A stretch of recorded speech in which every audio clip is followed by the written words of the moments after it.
நேரு வீதியில நடந்து வர்றது அப்படிங்கிறது ஒரு பெரிய சாகசமான ஒரு நிகழ்ச்சியாகத்தான் இருக்கிறது. நடைபாதை முழுவதும் கடைகள் ஆக்கிரமித்து கொண்டிருக்கின்றன. வெளியில கடை வச்சிருக்காங்க.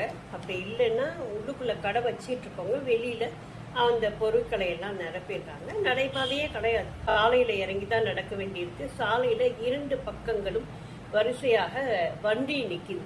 வண்டிகள் போய்கொண்டிருக்கின்றன. அப்ப நம்ம நடந்து போறவங்க எப்படி நடந்து வர்றது அப்படி அந்த அந்த தெருவில் காரு, ஆட்டோ நல்ல வேலையா ஒன்வையா இருக்குது.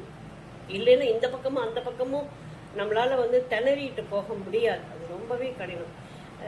ஒரு ஒழுங்கு நடைமுறை எதுவுமே இல்லாத டிராஃபிக் இந்தியாவில் தான் இருக்கும் அப்படின்னு நான் நினைக்கிறேன். ஒழுங்கு அப்படிங்கிறது எல்லாருக்குமான ஒரு உணர்வாக இருக்க வேண்டும்.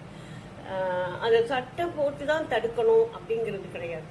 ஒரு இடத்துல ஒரு பொருள் வாங்கணும் அப்படின்னா வண்டியில நின்றுக்கிட்டே அந்த பொருளை வாங்குறாங்க. அப்படி இல்லையா அப்படியே எந்த இடத்துல போறாங்களோ அந்த இடத்துல அப்படியே நிறுத்திட்டு இறங்கி போயிட்டு அந்த பொருளை வாங்கிட்டு அப்படியே ஏறி அப்படியே சொல்லுன்னு போய்கிட்டு இருக்காங்க. இது எப்படிப்பட்ட ஒரு உணர்வு?